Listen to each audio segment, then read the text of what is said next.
I'd like to invite everyone to please open your Bibles, 1 Peter 2.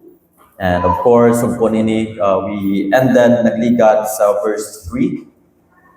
But subong aga we will study starting from verse 4 to 12.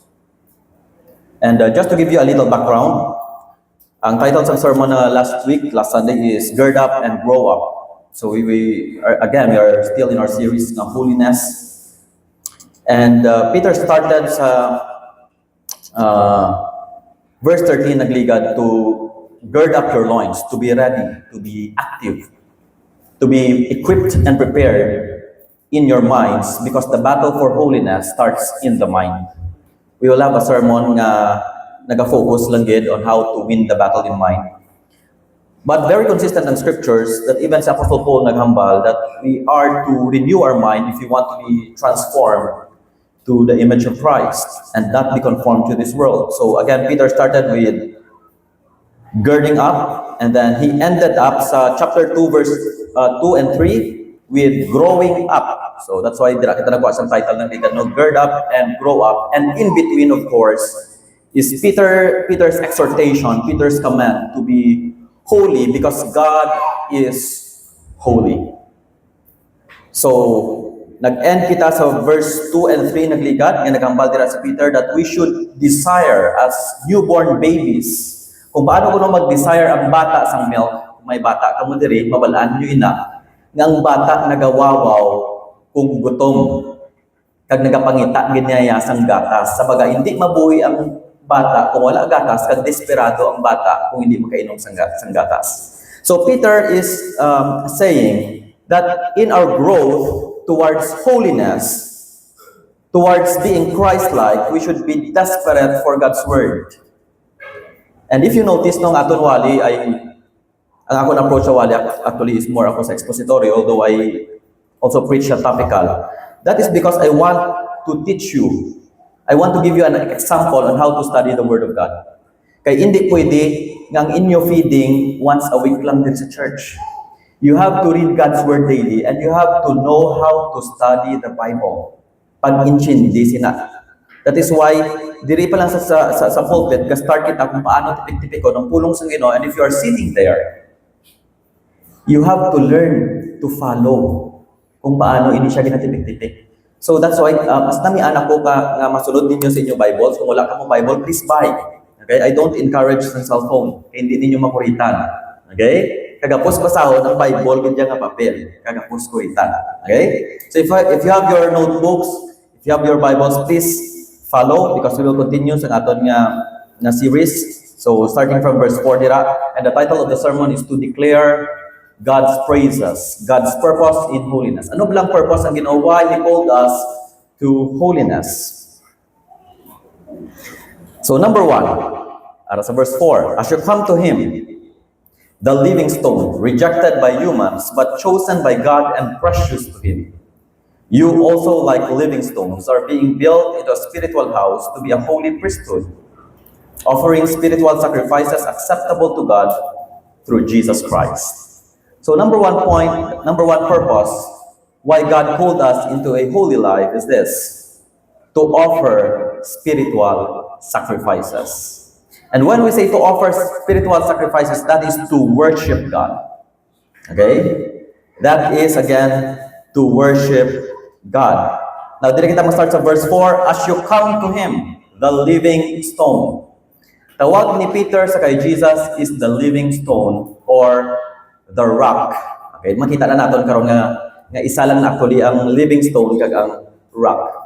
So, if you notice 1 Peter chapter 1 and chapter 2, there are 3 living things there. Okay, number 1, living hope. 1 Peter 1:3, and then the living word, 1 Peter 1:23, and living stone, 1 Peter 2 sa subong, verse 4. Peter is making a point that Jesus Christ is live and He is alive. The Word of God is alive because of Christ. He is the living Word. We have a living hope Because Jesus is alive. Our hope is not dead. And we have this living stone. And stone means foundation. When they build a structure, ang pundasyon sina is stone. That is why when Peter said, we have a living stone in Christ, or Christ is the living stone, butang balon, buhi ang aton pundasyon. Our foundation. Kaghambal dira, as you come to Him, the living stone, rejected by man, but chosen by God, and precious to Him.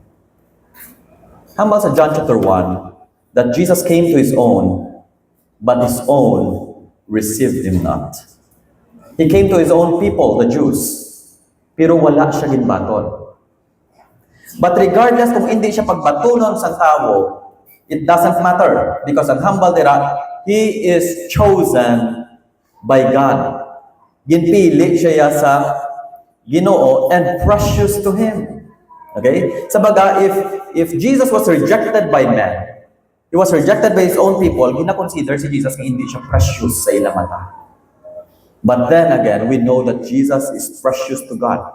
He is God's beloved Son, ang hambal sang Ginoo, in whom I am well pleased. Jesus Christ is always described sa Bible as the Son whom He loves. Makita na natin ko sa mga verses nga aton pagatunan. But over and over again, ginahambal sa Bible nga si Kristo ang pinalangga sa Ginoo. He is very precious to God the Father. And very interesting, can I start si Peter Amoni? As you come to Him. Now, question utod. Have you come to Christ? Jesus is making an invitation. Come to me, all who are weary and of heavy laden, and I will give you rest. Have you come to Him? Are you saved? Have you given your life for Christ and received the life that He gave on the cross for you? Hambal diri ni Pedro, as you come to Him, ang sugpon sa verse 5, you also, like living stones, are being built into a spiritual house to be a holy priesthood, offering spiritual sacrifices acceptable to God through Jesus Christ. Remember kagina, sino ko ng living stone? Si Jesus, right? But when you come to Him, you also like living stones, plural. Butang balon, ang stone gid nga buhi si Kristo, pero when you come to Him and received Him, and when Christ received you, then you become like Him. Remember this utod, nga sa Christianity, ang believer becomes one with the one he worships. Hindi mo ini makita sa ibang nga religion. Hindi mo ini makita sa ibang nga faith. For example, if you are a Buddhist, hindi ka maghambal, I am in Buddha and Buddha is in me. Hindi pwede. If you are a Muslim, you can never say, I am in Muhammad and Muhammad is in me. Hindi pwede. Hindi man pwede nga kung gabati ka kay Tito Kibbs, ambot mo din siya subong. Siya na lang gityan sa akong magmanggaranon, pero wala pa siya ipakita. Hindi pwede nga, Kibuloy is in me and I am Kibuloy. That's absurd, right? The only faith nga maghambal ka, nga naging isa ka sa imo nga ginasimba is Christianity. No wonder why may ginahambal ni Paul, Christ is in me and I am in Christ. This is very unique. This is a glorious reality nga hindi mo makita sa ibang reliyon. Nga naging isa kita sa identity, naging isa kita sa espiritu, naging isa kita kay Kristo. Hambal ni Solomon, amo ni siya, I am my beloved's and my beloved is mine.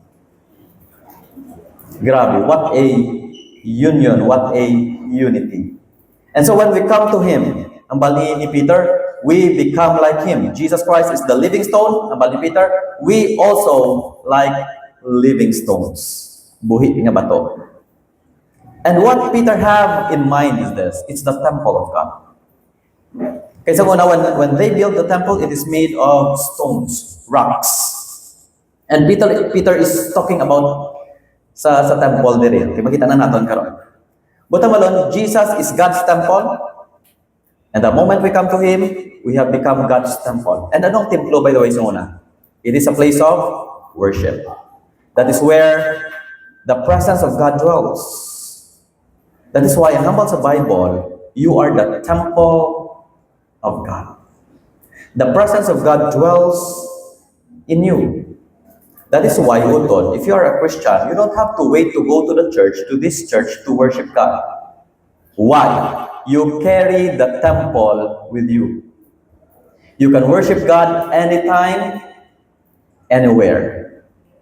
And Sunday naman niya, this is corporate worship. But we can worship God because God dwells in us. We have become like Christ. And not only that, you also, like living stones, are being built into a spiritual house to be a holy priesthood. Jesus Christ is our high priest, and then we become like Him. We have become priests to God. And so, utod, we don't come to a priest to connect with God. Ano ba sa Bible? We are the priest. Ang Roman Catholics believe na you can go directly sa Ginoo without going through the priest. Damo ka pa agyan. In fact, it is through the priest, and then through Jesus Christ, and then through Mary. But that is wrong. Ang hambal sa Bible, the moment you receive Christ, you have become a priest of God. In short, you have a direct access sa Ginoo. Amen. Pwede kaya maka-connect sa Ginoo, you have a close relationship with Him. Now, ang hambal pagidira, because Jesus is the chosen one. We are in Him, chosen by God. He is the Messiah, the chosen one. And if you receive Christ, if you come to Him, then you are also chosen by God. Pinili ka man sang Ginoo. We are chosen in Christ, because of Christ, and chosen like Christ. God has made us one with His beloved Son. If Jesus is precious amay, then so are you. If Jesus is the righteous one, and how about sa 1 John, just as He is, so are we in this world. Jesus became our identity. And that is only unique to the Christian faith. We come and become like Him. Kaya tandaan ninyo ha, we come and become like Him. And supundira, like living stones are being built into a spiritual house. Again, this is referring to the temple, but then again, this is a spiritual temple, a spiritual house. Hambal ni Peter, we are living stones. Kada isa sa aton. And ang hambal dira, we are being built together to rise as a holy temple of God, where God's presence dwells. Kada isa sa aton. Buta malunuton, nga hindi ikaw mag-grow individually as a Christian. Ang gindisenyo sang Ginoo sa aton is for us to grow together. That is why ang strength sa church, ang strength sa Christian is in the church. Amen? That is what the Bible says. Kag ang weakness naton is in isolation. Our strength is in being together, being united. Ang weakness naton is in being isolated and being divided. No wonder why grabe ang overtime sa yawa to divide the church. Subo-subo, kanya kaayo na tabo-subong because I can hear churches I know na nag-divide right now. Unity is the main thing sa Ginoo. That is why grabe man ang pag-divide sa yawa. Because if you're not one, if you always isolate yourself, you are prone sa attack sa yawa. Have you noticed it's a Christian na wala fellowship? Sa Christian na wala gasimba, have you noticed it's a life nimo? Nga daw kadasig sa imo madala sa kalibutan. Why? Because you are being isolated. That is not how God designed us to grow and to be built into a spiritual house. We are being built together. Now imagine this, that Jesus is our foundation. Ng pinaka-base sang sininga balay, sang sininga temple sa Kristo. And then kita mga gagmay nga stones, ginaamat-amat kita patindog sa Ginoo. Okay? And each one of us is interdependent and interconnected. Sa baga, kung paon mong isa ka brick or paon mong isa ka stone, apektado ang tanan. That's how crucial sa ginatawag naton nga unity. Jesus is our foundation, and together we are built in Him. There's a song that says, "In Christ, the solid rock I stand. All other grounds are sinking sand." God builds us together in Christ. Amen. Si Kristo. Utod. Ano ang imong pundasyon? When it comes to church, what is our foundation? Do we build this church on programs, on events, on money, and even ministry? Or do we build this in Christ? In your personal life, in your family, where do you build your family? Is it in money? Is it in education? Is it in business? Ang hambal sa Bible, the wise man builds his house upon the rock, and the foolish man builds his house upon the sands. Nga naging foolish siya because he did not build his house on the rock. When the storm comes, that foolish man's house sank because it is built on sand. Utol sa Ginoo, isa lang gid ang solid nga pundasyon, si Kristo lang gid.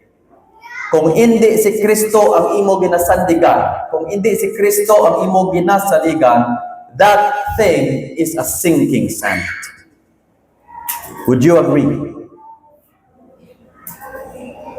I always hear this from rich people, ambal sila, nakulbaan kami nga madula ang akon manggad. Why? Because ang ilang pundasyon ara na sa ilang manggad.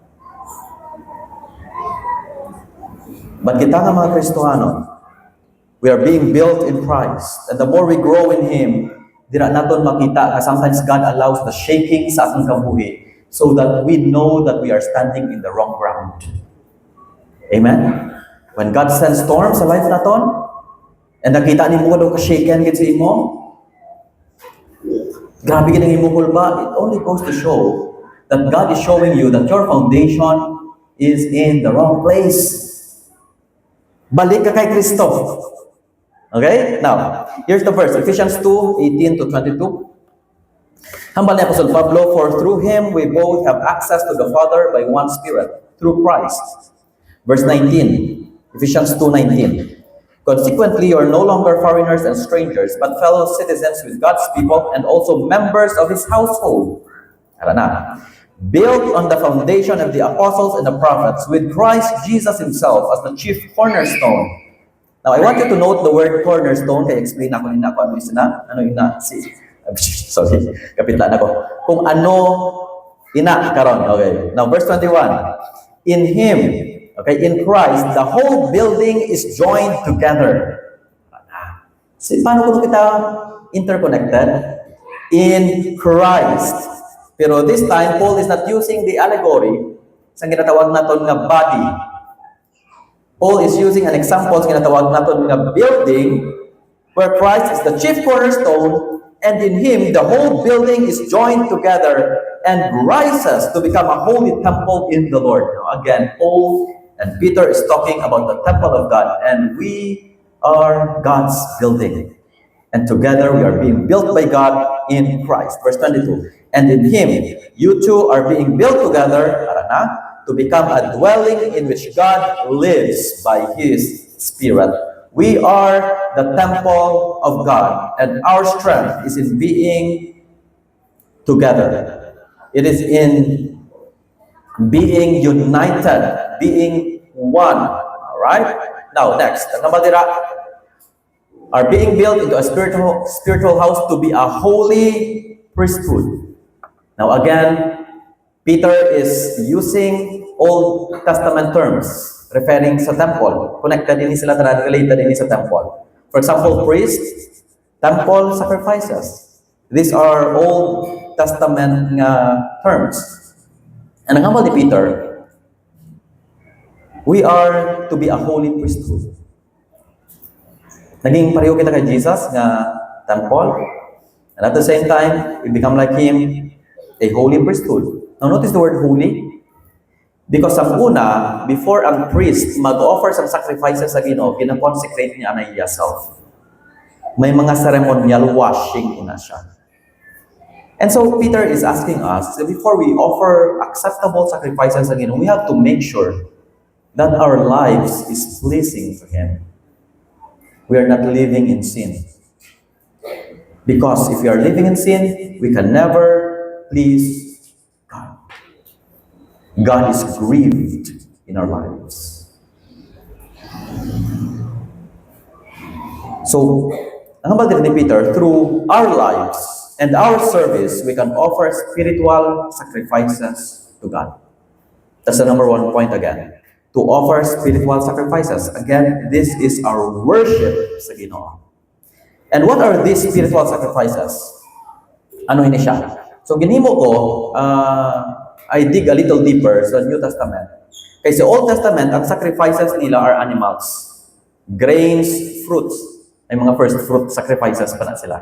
Okay? Pero sa New Testament, these are called spiritual sacrifices. And number one na spiritual sacrifice na mo-offer natin sa Ginoo that God is pleased is a holy life. Romans 12:1-2 na naton. This is our acceptable, pleasing service to God. This is how we worship God. Our holy life. Ikadua, a sacrifice of praise. Hebrews 13:15. We offer to God a sacrifice of praise, the fruit of our lips, through Jesus Christ. Again, it is always through Christ. Okay? Hebrews 13:16, sugpon niya lang sina, another sacrifice is this, to do good and share to other people. Kanami ka din, no? That when we share to the needs of others, especially mga poor people, God is pleased. When was the last time na nag-share ikaw sa imong goods, sa imong things, to people who are in need? Don't you know, nga ang paghimo sang maayo, kag ang pagbulik sa ibang nga tao is a form of worship? And then God is pleased with that? That's why permi ginahambal sa Bible, that do not become weary in doing good, because God is pleased with those sacrifices. And sadly, hambal ni John, if you see your brothers in need, and then wala ka gid nagbulig, how can the love of God dwell in you? Hambal ni John. So 1 John. Butang balon, when we share, when we do good, we are worshiping God. That is a form of worship. Always remember that. Wala nalipay ang Ginoo if we act in selfishness. Nakabalo ka that you have the capacity to help. You have the capacity to do good, and then wala nimo ginhimo.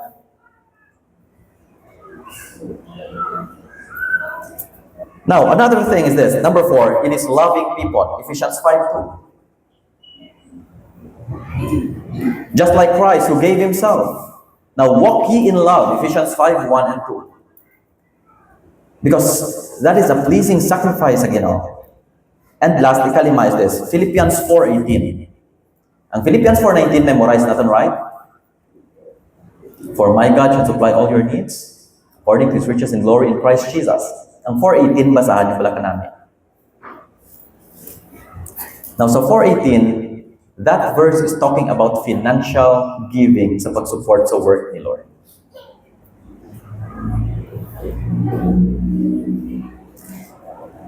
If you are giving to God's work, if you are supporting God's work and God's workers, That is a form of worship. That is why in the context again sa Philippians 4:19, God is able to supply your needs in return because you are supplying the needs of His work. That's the context. God will supply all your needs sang Ginoo dira through Paul if gina-prioritize mo ang pag-supply sa needs ng iyong work at sa iyong workers. That's the context. And it's a form of worship. It is a spiritual sacrifice acceptable to God, again, only through Jesus Christ. Kanamin. Now, verse 6, ang hambal dira, for in Scripture it says, see, I lay a stone in Zion, a chosen and precious cornerstone, and the one who trusts in Him will never be put to shame. Now to you who believe, this stone is precious. But to those who do not believe, the stone the builders rejected has become the cornerstone, and a stone that causes people to stumble, and a rock that makes them fall. They stumbled because they disobeyed the message, which is also what they were destined for. Now, gitawag nila ni Peter si Jesus sa verse 6 that He is a chosen and precious cornerstone. Now, dili kita ma-explain kung anong cornerstone. What is the cornerstone? Na cornerstone ng gawa. Kaya ginabutang siya sa corner. That's why cornerstone. Now, ang cornerstone, amo ini siya ang pinakadako nga bato. Kag gina-measure ini siya sang builder nga amo gini siya ang gamiton nga foundation sa building. That is why sometimes, kung makita ninyo sa inyong mga translation, sa ibang na translation, especially sa mga modern ones, ginatawag nila the chief cornerstone. Kay diri ni ginasumpon ang tanan ng mga bato. Amo gini ang pinakabasihan, amo gini ang pinakaginasandigan. That is why ang other terms ang cornerstone or ang chief cornerstone is the foundation stone. Pundasyon. And who is our foundation? Kung naman baliri? Jesus is the chosen and precious cornerstone. Why is foundation important? I'm not talking about Avon na foundation or Maybelline. I'm talking about foundation sa building. Why is foundation important? Have you seen a building, 3-story nga building, pero ang pundasyon kawayan?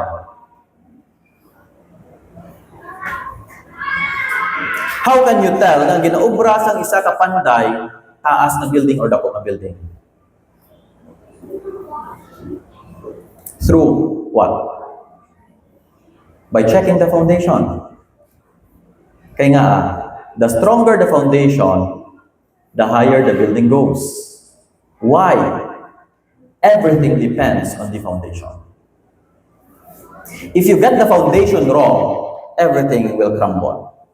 That is why utod pamati. When it comes to holy living, when it comes to aton Christian life, when it comes to aton personal life, we have to make sure that we are standing and we are building our life in the right foundation. Because if we are standing in the wrong foundation, everything will fall apart. You will lose your life. You will lose your life. 1 Corinthians 3:9-11. Tanawan ninyo wala. Again, very consistent ang Bible that Jesus is our precious cornerstone. Verse 9, 1 Corinthians 3:9-11. For we are co-workers in God's service. You are God's field, God's building. Hambal ni Paul sa mga Christians.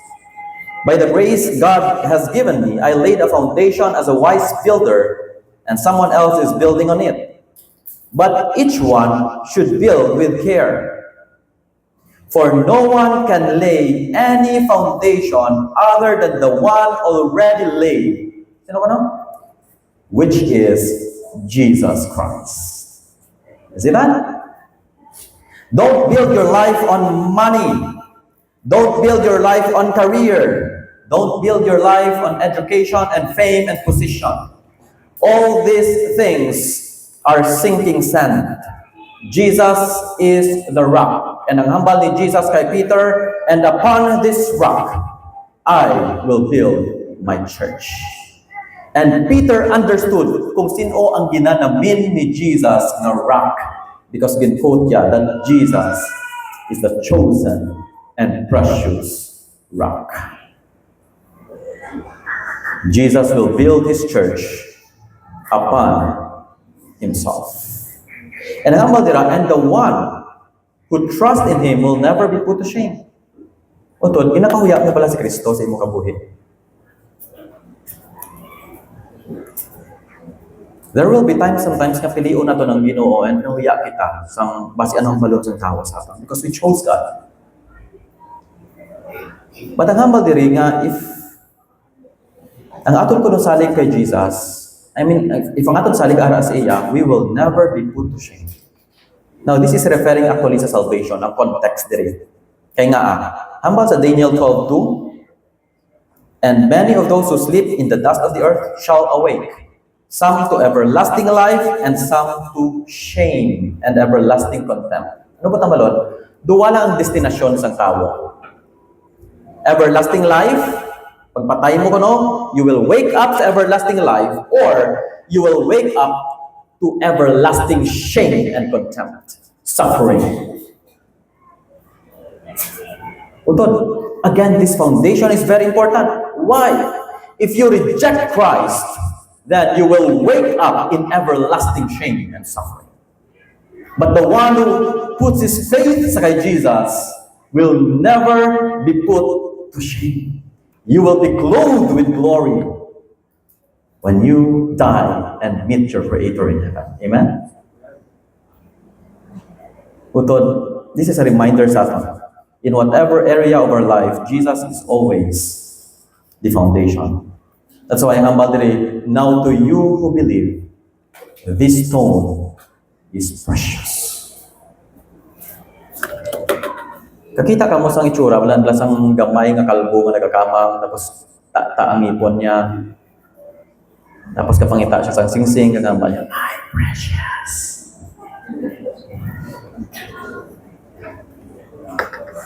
Para sa iya, I don't know, lipat ko sang name niya, si Golong.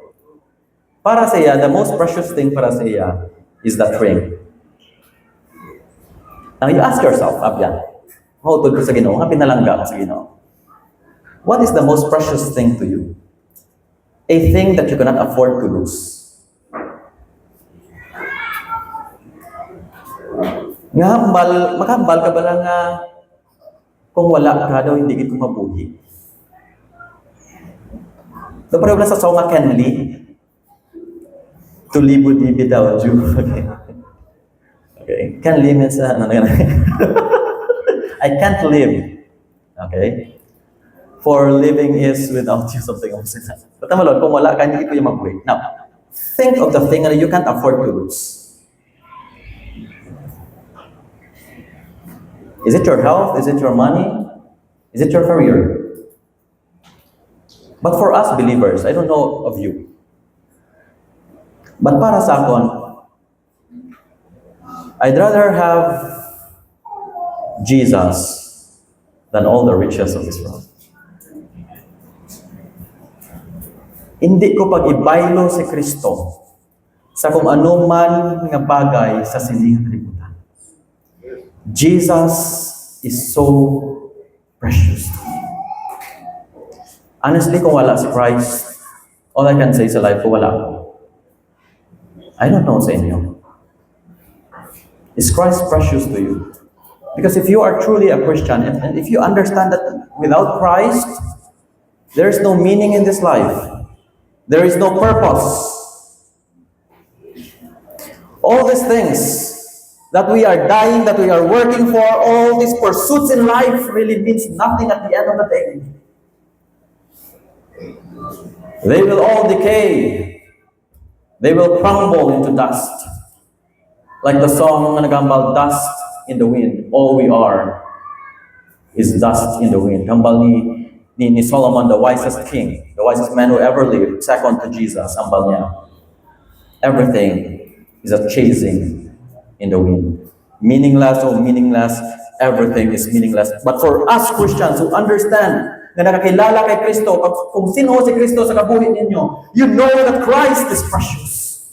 He is your treasure. You can never afford not to have Him in your life. And so pamanggot utod, what gives you worth?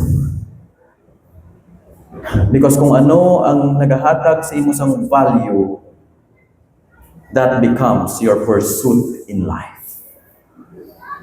And what is your pursuit sa life dictates your priorities. If you want to know the ultimate thing of your life, check your priority. But to those who believe, Jesus is precious. Pero may subpon, verse 8. But to those who do not believe, the stone the builders rejected has become the cornerstone. Again, cornerstone mo siya gyapon. Gin-reject nila si Christ. Kagang builders nga gina-refer, diri nga nag-reject kay Christ, sa Acts 4, ginambal dira ni Peter man mismo, nga gin-address niya ang mga Jewish leaders, Pharisees, scribes, high priests, and Sanhedrin, the Jewish ruling council. They all rejected Christ. Because when they built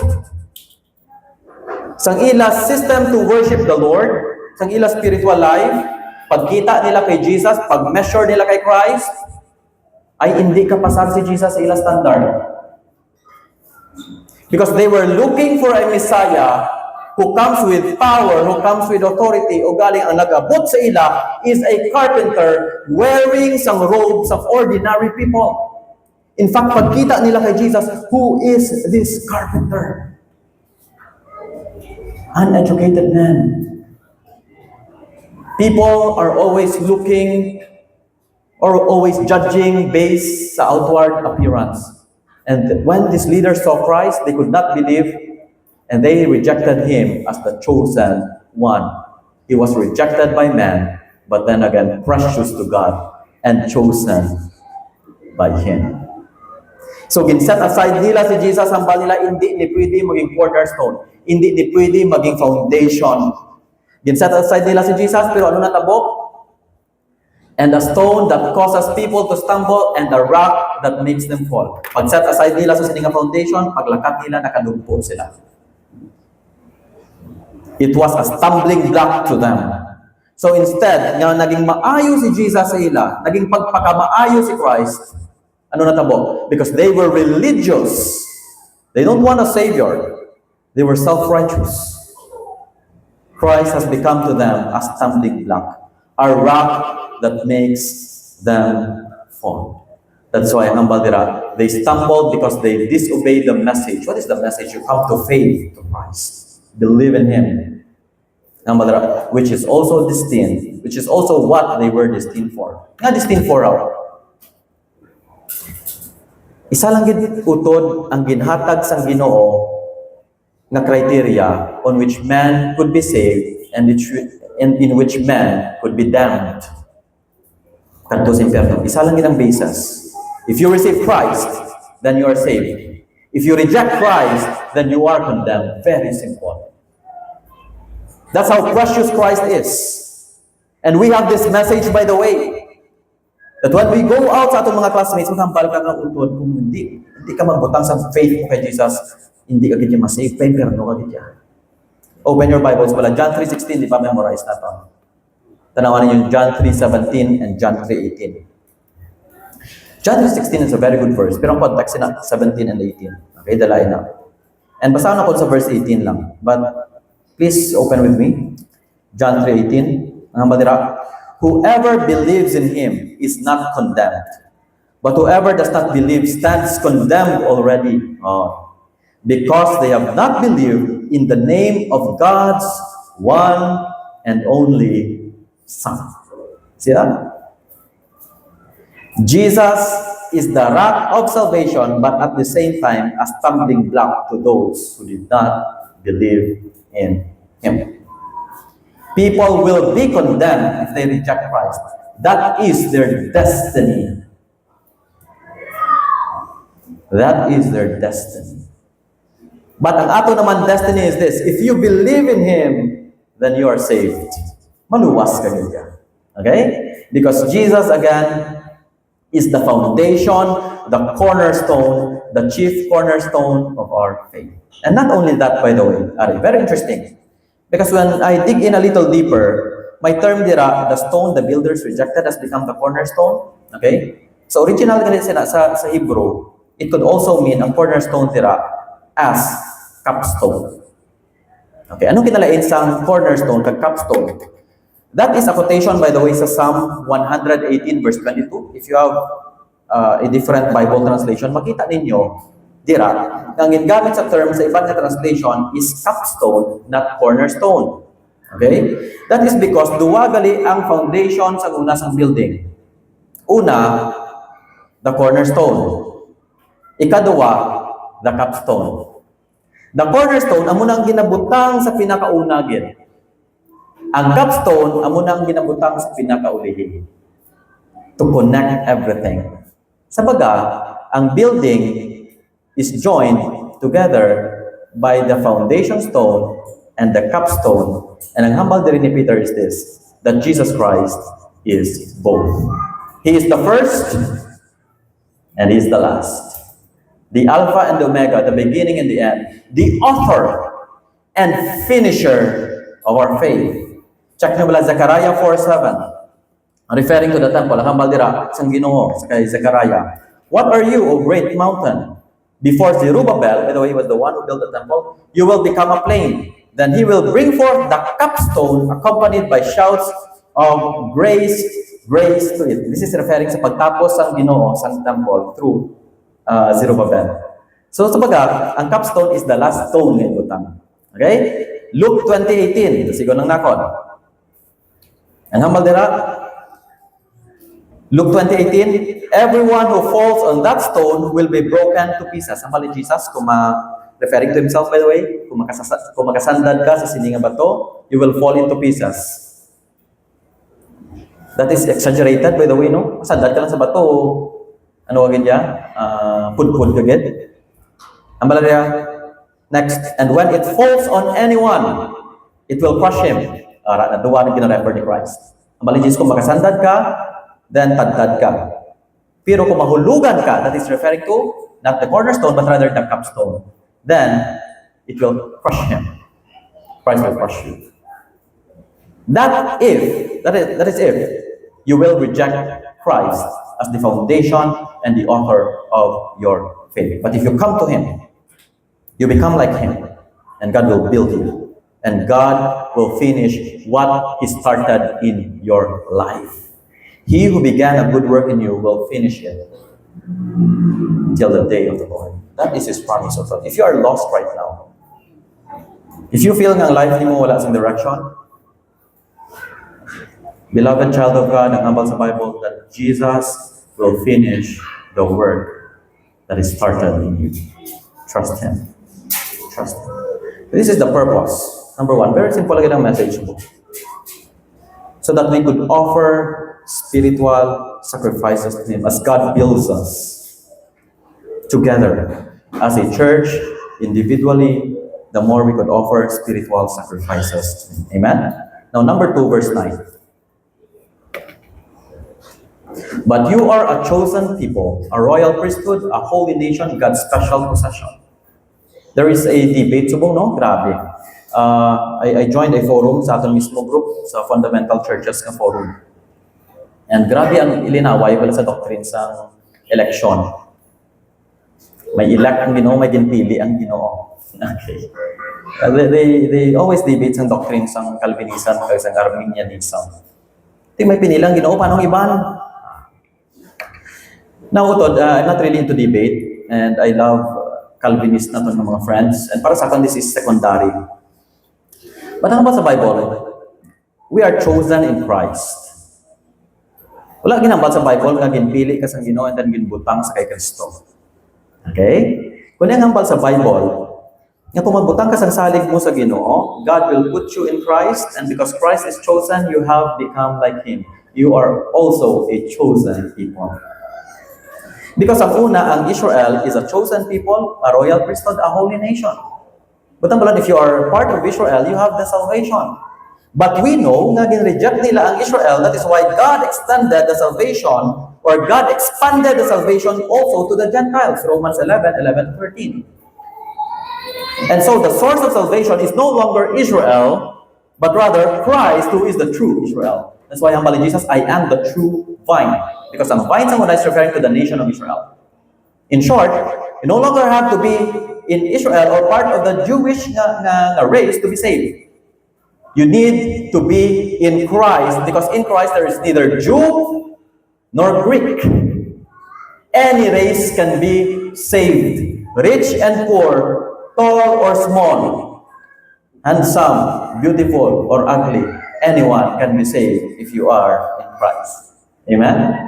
That's why you are a chosen people, because Christ is chosen. You are a royal priesthood. You are a holy nation. You are God's special possession. And what's the purpose? That you may declare the praises of Him who called you out of darkness into His wonderful light. So number 2 point is this: to declare the praises of God. Kagina, to worship God, to offer spiritual sacrifices. Now, subong naman niya to praise God. To declare the praises of God. What's the difference between praise and worship?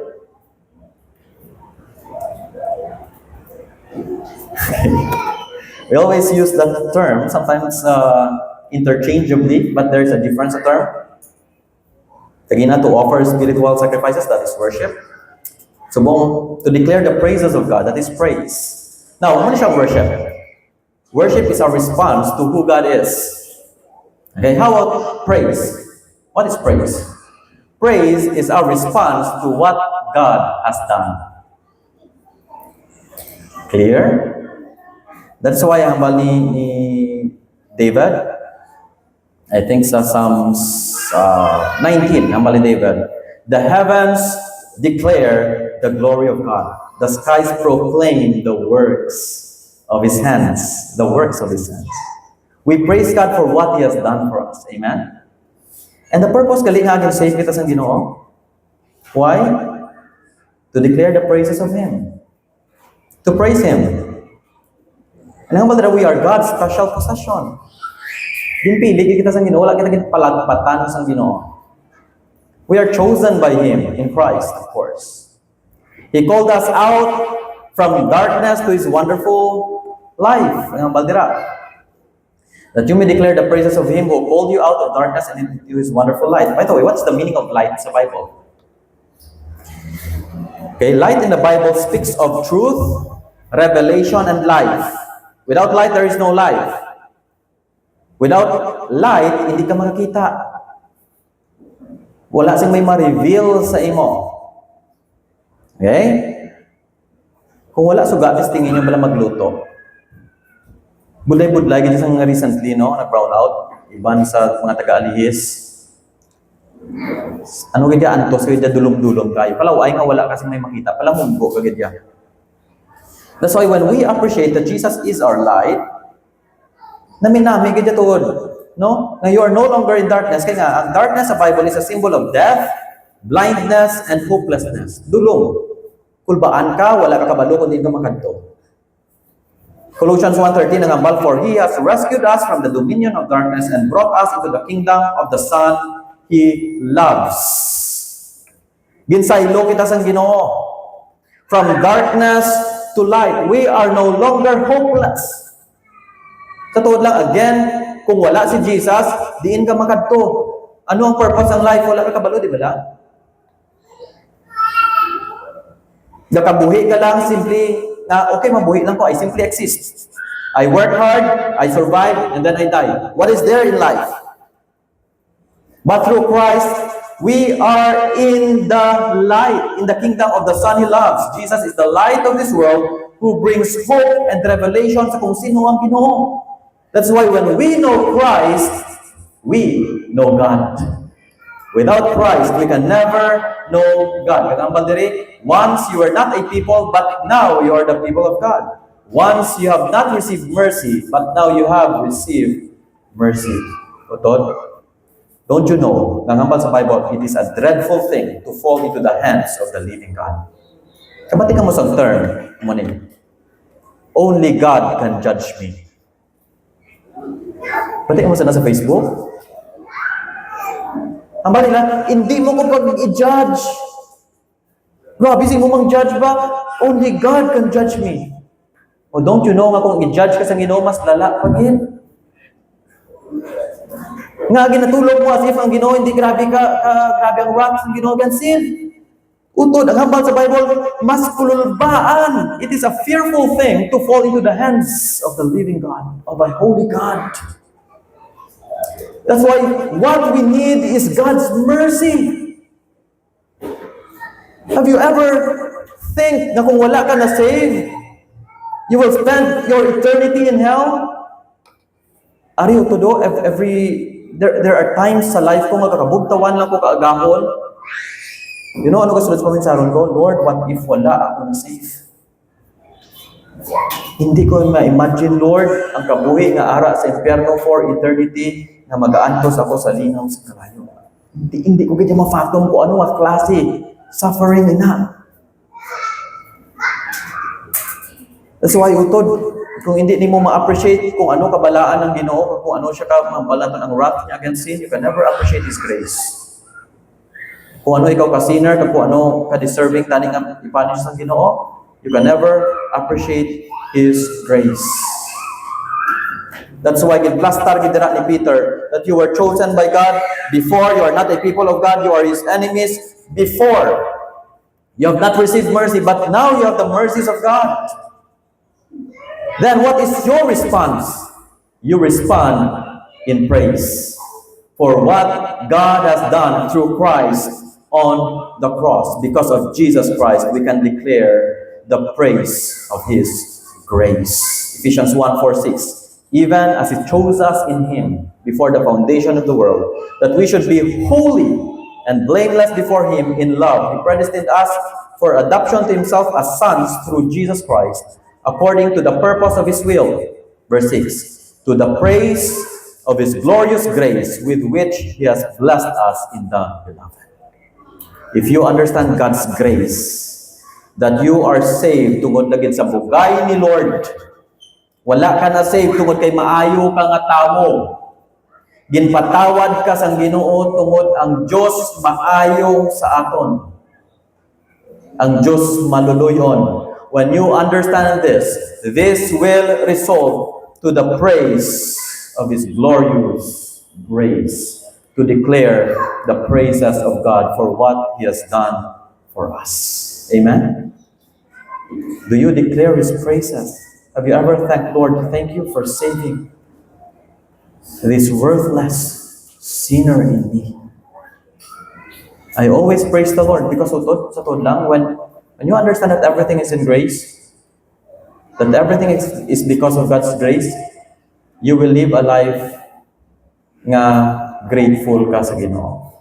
Amen? Hindi kaya pala entitled. Sometimes na mo tao entitled, I deserve this! No. If you understand grace, you will live a life of gratefulness. Lord, thank you. Bisan amo lang niyang may ara sa akon ay no nabugayan din. Amen? Now last, verse 11.